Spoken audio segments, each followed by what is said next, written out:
Welcome to our viewers today. My name is Paul Walker, and you are on the MennoNerds video vlogcast. Today with us, we have Ted Swartz, and Ted is a playwright, an actor, who has been mucking around the worlds of the sacred and the profane for 20 years. Ted fell in love with acting and theater on his way to a traditional pastorate in the Mennonite church, a denomination not usually thought of as a hotbed of theatrical opportunities. Today, we are discussing Ted's book, Laughter is Sacred Space. Welcome, Ted. Thank you, Paul. It's great to be with you. Excellent. What can you tell us a bit about your background? We've, in that little bio I read, we know that you're from a Mennonite sort of background, or at least that's sort of where you were at in university. But where did you grow up? What can you tell us about your early life? I grew up in eastern Pennsylvania, about 40 miles northwest of Philadelphia. It was a rural community. I didn't grow up on a farm. It was the kind of community where it was somewhat suburbia coming out of Philly, and there were lots of small little towns dotted along the Schuylkill River. And I grew up right outside of one of those little towns. Mennonite, we grew up Mennonite. It was a small mission Mennonite church. In that part of the Mennonite world, there were a number of congregations that were started by well-meaning and very faithful people who thought, we need to go into these towns where we are not and form a presence there. And with a certain amount of success and a certain amount of trial and error, I think. So we traveled about 20 minutes to go into Pottstown. So that's where I grew up, that church that I grew up. So it was part of the conference that was connected to some of the hubs of Mennonitism in eastern Pennsylvania, but sort of on the western fringes of that. So we didn't have too many people watching how we mowed our lawns and what cars we were driving, things like that. So good. Happens in Mennonite ghettos. So, what can you tell us about your journey of heading off to the pastorate, that sort of transition? I worked for my father till I was, my parents had a small meat market. I was married at 19. My wife had 2 years of school, and then we got married 2 years out of high school, and 3 years after that, she finished school, but I still hadn't gone to college. At that point, I was working as a meat cutter in my father's market till I was 28, 29. Then the store closed. It was a business that failed, and so I was adrift a bit at that point. At that age, 3 little boys, and age 29, not what was supposed to be next. And my wife and I had both been active in church leadership, in youth leadership and youth leaders, and I was a basketball coach at the high school and had a certain amount of experience working within church and a certain amount of leadership. And so a number of people from the congregation we were attending tapped us and said, what would it sound like if we sent you to school for you to be a pastor? And so you heard that. They give you this opportunity. How did you process that was the right move right there? Really interesting question, because we talk about calling in a lot of different ways. And sometimes that calling is an internal drive, and many times that calling is someone tapping you on the shoulder. And for me, it was a little bit of both. I had actually tried to start school right before our oldest son was born at a community college, and was thinking in terms of the possibility of that. I remember I said something to my father about, I think I have something to say. And I think one of the things that kind of surprised me as I learned your story is I thought, like, wow, this church is very generous. They just offer to pay for your education for 5 years, and I just thinking, where's this church for me, right? Like, so it was a really amazing offer, and I'm sure that kind of, you felt like almost kind of commitment to them, to what they were investing in you. Yeah, very much so. Yeah, I mean, very much so. And we didn't grow up in that congregation. When we moved back into our basically home area, we moved into the Mennonite ghetto there over in Souderton, Telford area, eastern PA, and there were actually three men who were either in my high school class or a couple of years below, where their congregations did something very similar. Oh, wow. I think we need to bring that back, personally. It is. I think I feel like it's happening in different ways rather than tapping a person, usually a male, 30 years ago, that's almost always what it was, to say, we think you have leadership abilities. And I think churches do a pretty good job of beating up pastors. So a lot of the Amen. a lot of the skilled or talented people, men or women, doesn't matter, aren't looking at pastoring as, boy, that's a great career choice. So I think maybe that tapping can take different forms. They were astoundingly generous, and that made the decision that I was floating into after I started college and then in seminary. I was in school for 5 years, and I fell in love with acting very early. And as I say in the show that's based on the book, I began to ask the question if it's possible to fail a calling. And it was not a flippant question, because while I think I was experiencing what some of that pull that they had maybe envisioned me feeling, I was also finding in theater and acting really at the core of who I was. And I had never felt anything quite like that. And that's what was so confusing, because I wanted to honor both my own calling for being in seminary and the pastorate and theirs as well. And that investment hung over me for a good while, and well, it should have. Yeah, absolutely.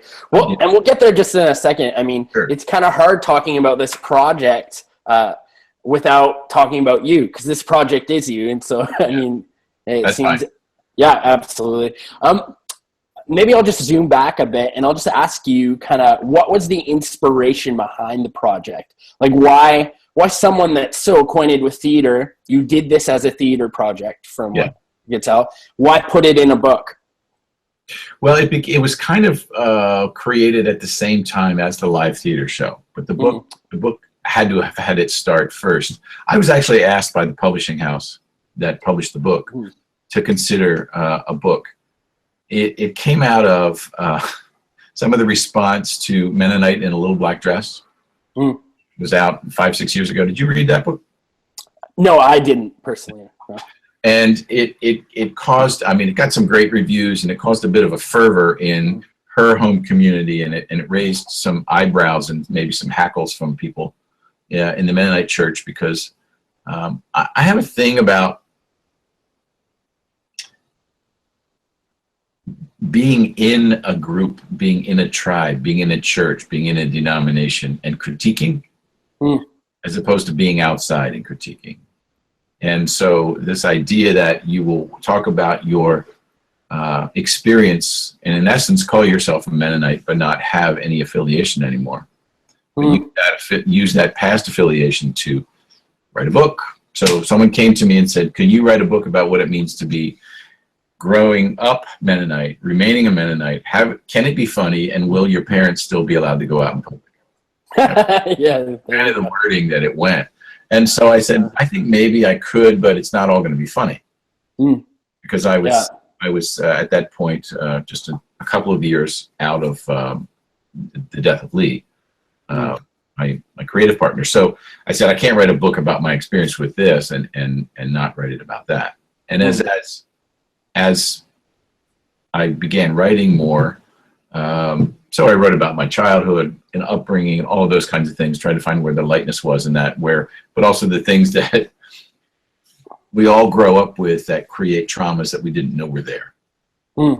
That writing a book sometimes enables you to find some things. It was really fun for me to walk through this with my siblings, because every child experiences what happens in their family differently. And an older brother would have had struggles that I didn't have, and a younger sister had certainly struggles that I didn't have. And so my sister said, now when you're done, then I get to write the book about what really happened. Yeah, that's good. So That's kind of the impetus of it. Again, I was asked to consider doing something. I think writing a book is tenuous and difficult and financially unrewarding enough that sometimes people need to be pushed to do such a thing. So anyway, that's absolutely. Yeah. So why title the project "Laughter is Sacred"? Well, I think it's because so much of the work that I did early and Lee and I did collectively was trying to find where the humor was within a biblical story. It's kind of our hook into becoming a little bit more well-known than what we were. And if we haven't had any name at all within the greater church or outside of the church, it was because we had a particular niche. So it was finding where the laughter is laughter in a sacred space. So laughter in a sacred story, laughter in a church, laughter in a space that we think are sacred. Now, I'm a firm believer in the fact that our sacredness extends way beyond individual and small places. I mean, it's all around all the time. That's maybe another conversation. But so as I was feeling it out and looking at it and saying, yes, laughter in sacred space, I realized that laughter has become so much more important to me than I even thought. I mean, those of us who have a sense of humor, and not it's just making people laugh, it's understanding what's funny and engaging in laughter together. That's a sense of humor, not just making people laugh. But those of us who engage in both of those things, making people laugh, if we want to call it making, and engaging in laughter together, realize that it's a really, it is one of the most important ways that we get through society, we get through life, we get through the day. I just heard a description of a woman. It was on a progressive political channel, and she was talking about her parents' relationship. And it was notable that she said they laughed a lot. So we recognize the health of a relationship. We recognize the health of a community, an extended family, about how much they laugh. And then we don't honor laughter in the way that we do, you know, dramatic, important things. And the dropping out of laughter in so much of church life when you enter those doors, I think is a tremendous fallacy, and it's hurt us tremendously. Yeah. So in moving from laughter in a sacred space, then I had to realize, no, laughter is the sacred space. Yeah. Bringing it into a space, it is already there. So that's why the change, that's why the title is Laughter is Sacred Space. Yeah. I think actually, when I read the title, I thought of, there's the theologian Karl Barth. He was once quoted as saying that laughter is the closest thing to the grace of God. There you go. Yeah, and I kind of thought, like, you're onto something there. What is it about our religious experiences, especially, that like laughter can sometimes be put to the side? I think it's because we have a sense that it's one of the most important things you're going to discuss. I think it has to do with, I don't know, we don't need to get into atonement theories and theology and things like that. But when your soul's at stake, laughter can seem frivolous. When your orthodoxy is crucial, laughter gets set to the side, because those two things, I think, are a big part of what church purity, keeping the body pure, keeping the soul pure. Laughter doesn't fit in that because it's slippery. Laughter is right alongside of mysticism and things that are distrusted by orthodoxy in church and doctrine. And Constantine, I don't think he was a very funny man. Oh, no, definitely not. He probably had some problems too. But he was a pretty troubled soul, that Augustine. Right? Yeah, he was. That's another rabbit trail we could go down if you wish. But I think that's part of it, because it's serious business. This idea of church, this idea of worship, this when your theology is rooted in the sacrifice of someone for you, it makes it really serious. Yeah. And one of my heroes, St. John Cleese of the Holy Church of Python, yes, Monty Python, everyone, has said that there's a difference between being serious and being solemn. Being solemn is without humor. To be serious means it is desperately needs humor. So the things that we're serious about need humor, because we can't survive without it. So that when we say, I'm serious about my faith walk, I'm serious about my church life, well, by God, there better be some humor in it. Yeah. Otherwise, it feels lifeless. It's not alive. So I definitely think there's something there. Like, it'd be great if, and I'm just thinking out loud here, it'd be great if pastors did more series in church, less about, here are the 10 steps to improve your family. I wonder if we did a series on you need to laugh more, in a church, right? I wonder what that would do in the life of a congregation to say laughter is part of our truest humanity, healed in Christ. Yeah. Oh my gosh, yes. Yeah. I think it would be a challenge to throw out and say, do at least a 6-part series. And if you're really serious about it, do it for a year. And say, our biggest emphasis this year is not to follow the liturgical year. It's not about who we are as a people. It's not how we can be more outreaching to the people. It's not going to be all of those things. It's just going to be about how can we laugh more. Yeah. And just because you say that doesn't mean you're not going to be dealing with the important issues of church life. Mm-hmm. Yeah, absolutely. Like, I think I'm still a young pastor. Like, I'm 29. I'll be 30 in a couple of months. Yeah, I know. I age incredibly well, I'm sure. Yes, good. But I often find that some of the most sacred moments in funerals, if we're just talking about laughter, it's when someone shares that story and everyone laughs.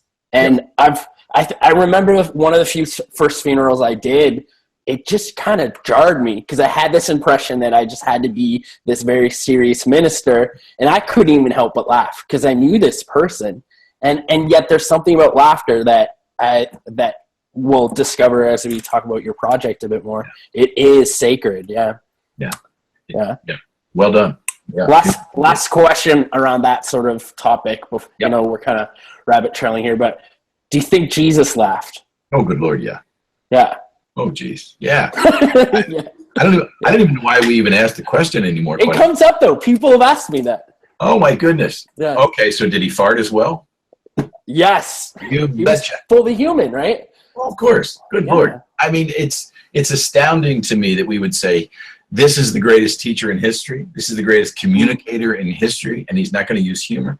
What we've also done is we've sanitized the texts to the point where we've also, I'm going to go out on a limb here, and I can be called on this probably. I think in so many ways we have de-Hebrewised the texts that we have, both Hebrew scriptures and the Gospels and the New Testament, to the point where Jewish humor is subtle and deep. And Jesus was a great Jew. Yeah.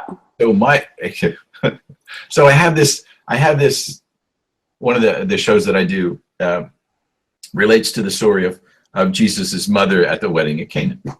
So she comes to him and says, Jesus, these people, these nice people who are gracious enough to invite you and all your scruffy friends, they're out of line. You could help, like you did with the pasta. We had so much pasta. And it was good, too. And Jesus said, Mother, this is not our problem. We should stay out of it.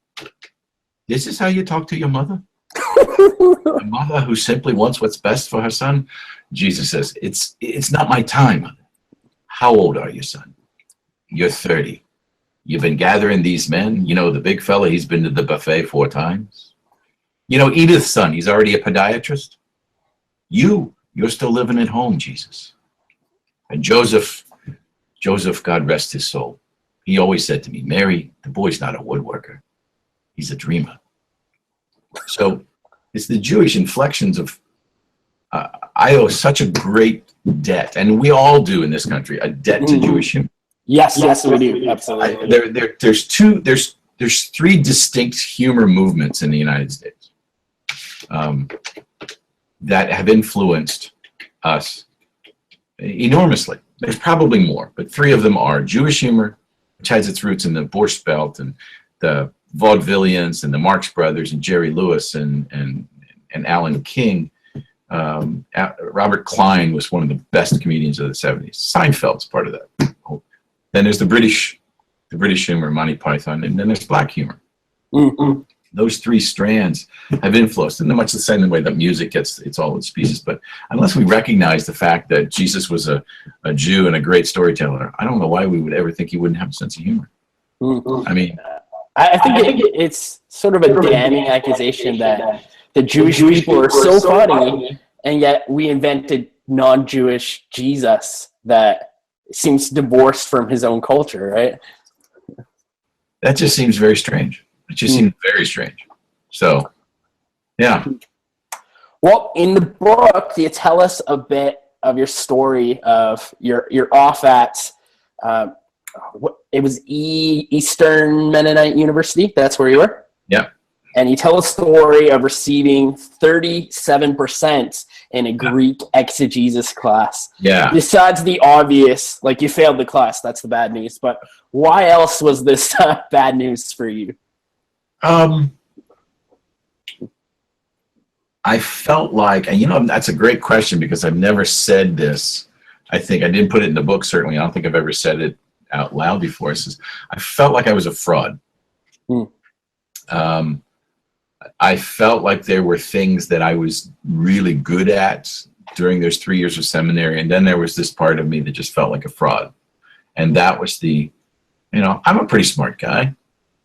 Yeah. But dang, there's some things I just can't do. And language is particularly difficult for me. I think it has to do with any number of things, just learning style and things like that.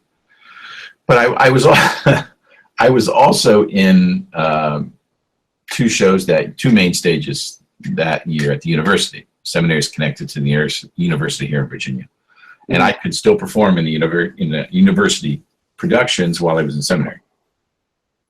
And I was in the spring doing Lion in Winter, which is a show that was done as a movie in the 60s with Peter O'Toole and Katharine Hepburn. It's an amazing play, especially for actors. It's not it didn't win a Tony or anything, but it's a great, great play for actors. So I was playing King Henry II from England in the year 1363, something like that. And it's an enormous role. And my favorite role. And I was married with 3 boys. I was trying to do really difficult seminary work and also doing 4 to 5 hours of rehearsal every day. And I felt like I was walking this tightrope in regard to school. And I fell off. And I just remember being in class thinking, I also had this thing about I don't think people do it much in seminaries anymore, where they used to have, you would have to learn how to parse Greek verbs and do all of that, rather than just go to somebody who actually does it for a living and find out what they're saying about it. And I kind of resisted that, and I probably cheated a little bit in assignments because I'd say, I'm going to go find out what Roger Metzger says to say about this, rather than parsing my own stuff. That's part of it, I think. But I just felt like I was a fraud. I was an academic fraud. And so I went to the professor, and he was very kind and very generous. And he said, it seems like something happened. Something happened. So he allowed me to retake the final. And he made it exceptionally simple for me. And I think I raised that up to a very low C then for the semester. And have never done a language since.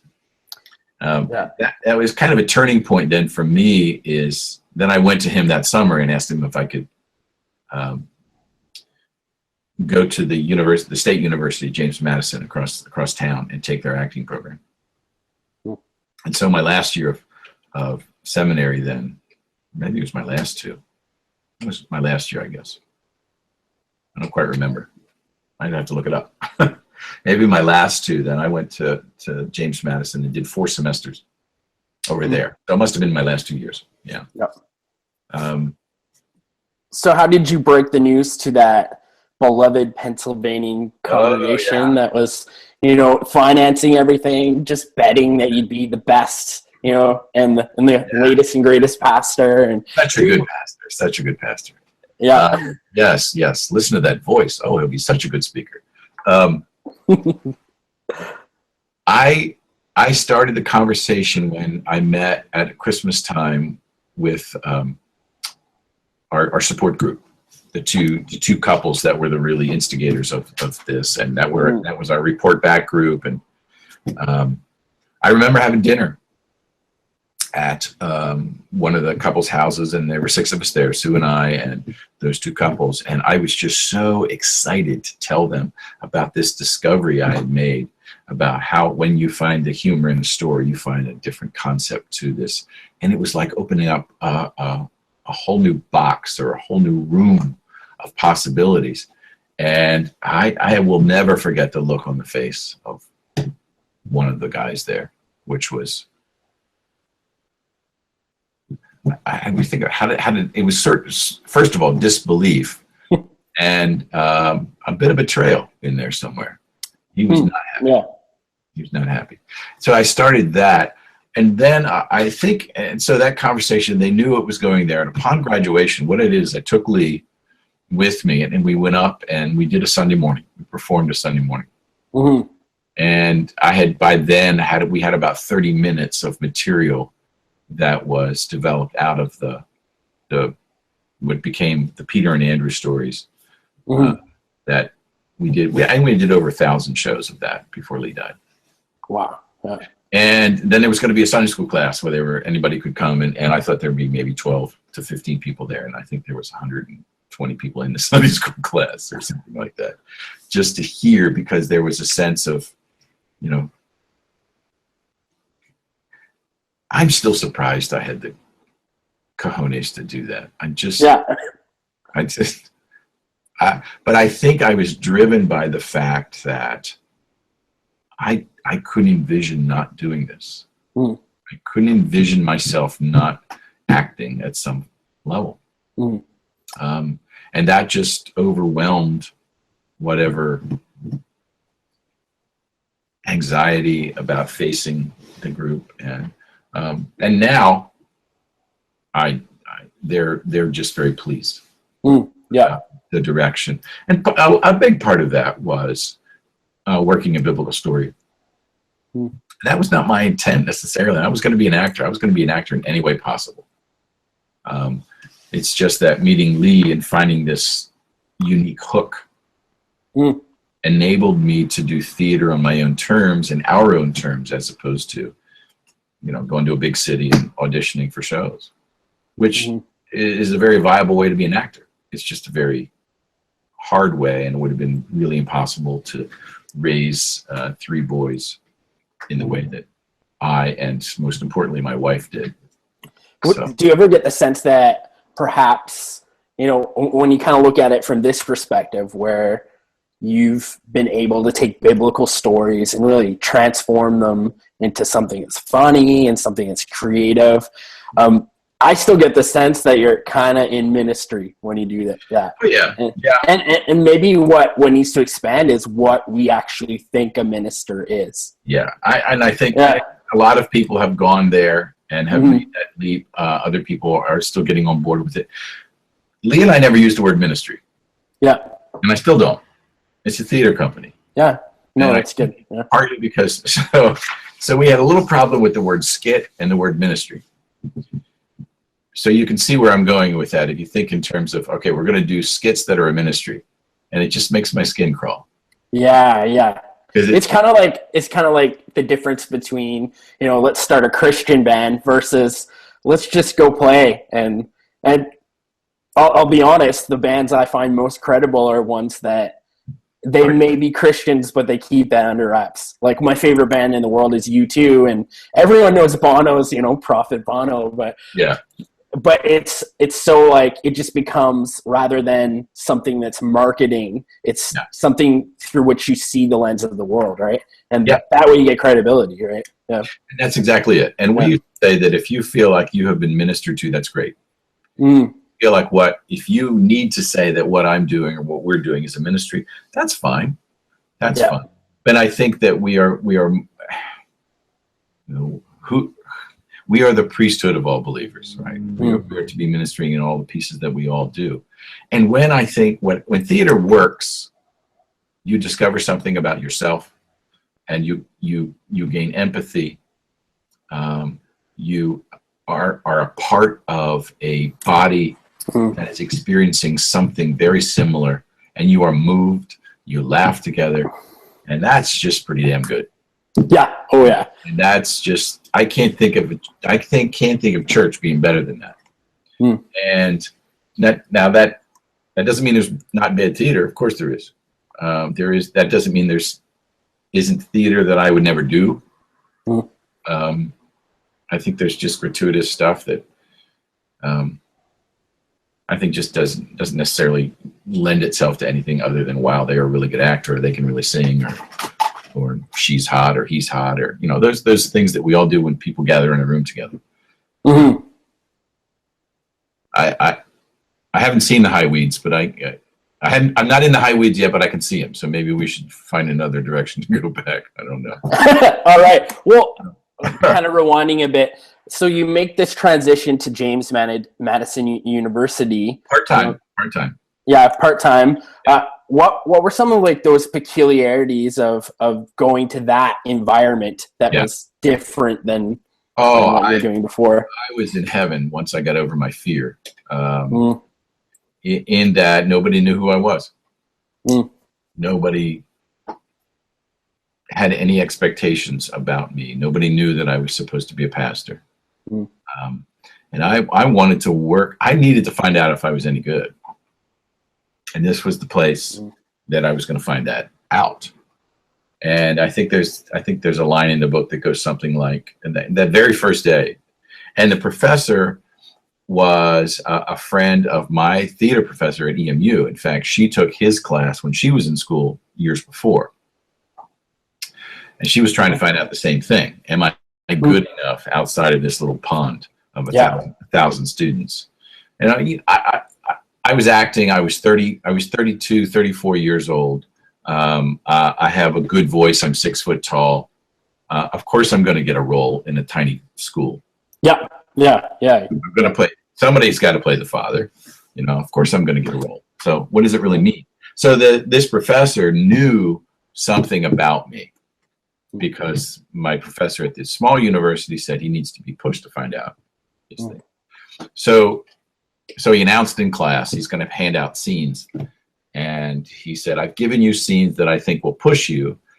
And I'm especially happy. Now he turns and looks right at me. I'm especially happy with what I did to you.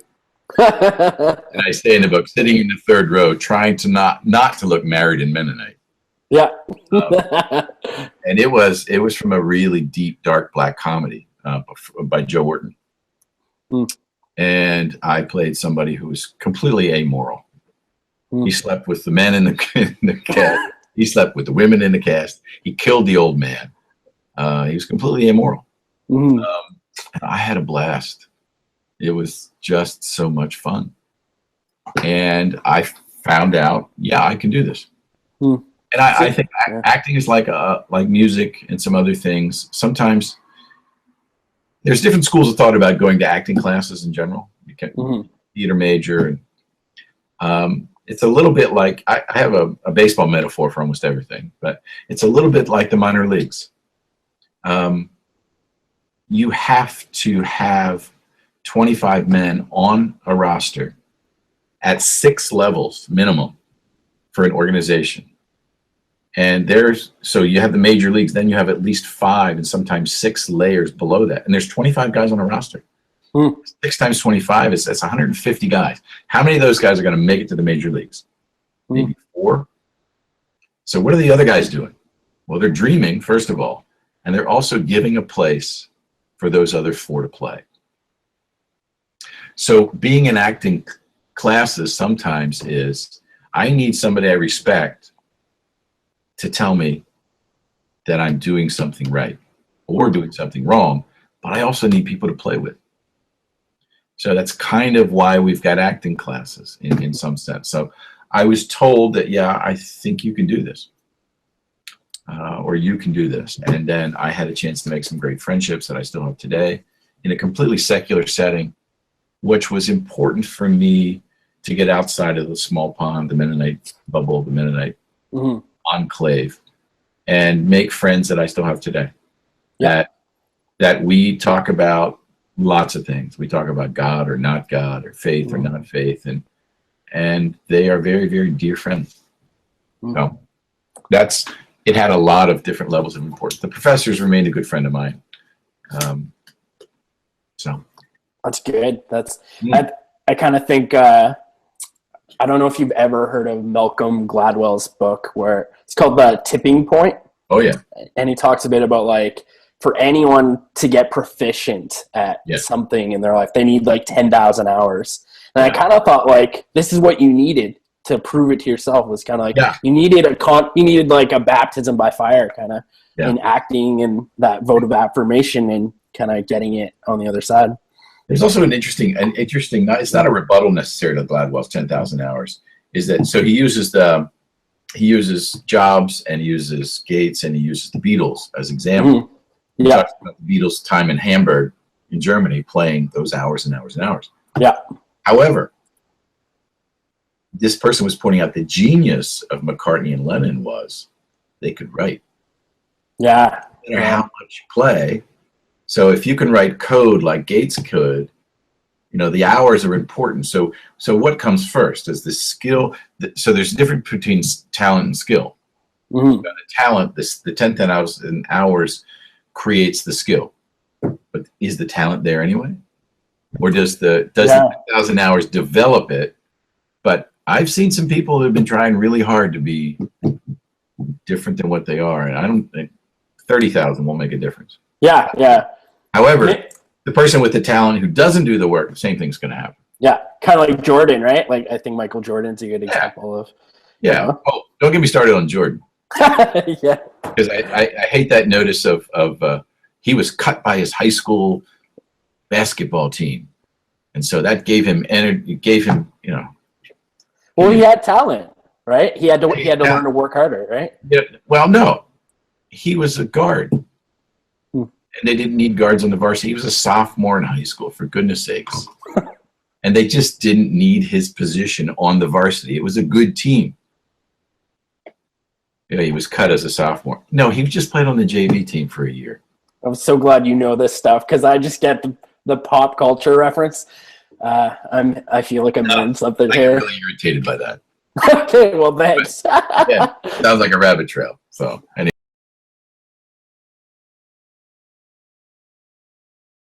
Hey everyone, this is Paul Walker. If you like what you just heard, be sure to check out more of what we have to offer at MennoNerds.com. It's the hub for all things MennoNerds. From there you can learn more about these podcasts, syndicated blogs from people all over the world, books authored by some of our members, and a host of other exciting free resources for you and your church. Now there's one last thing. What we do costs a bit of money, and we're always doing it on a volunteer basis. We have people that are committed to making this happen, but we could use more people. If you like what we do, please consider donating monthly. We have two options. You can either do a monthly donation through Patreon, or you can give a one-time donation at any time through PayPal. We love the work we do, but we do need your help to keep it going and to expand into new territory. If you would like to donate, check out MennoNerds.com/donate. Thanks for listening, and as always, have a great day.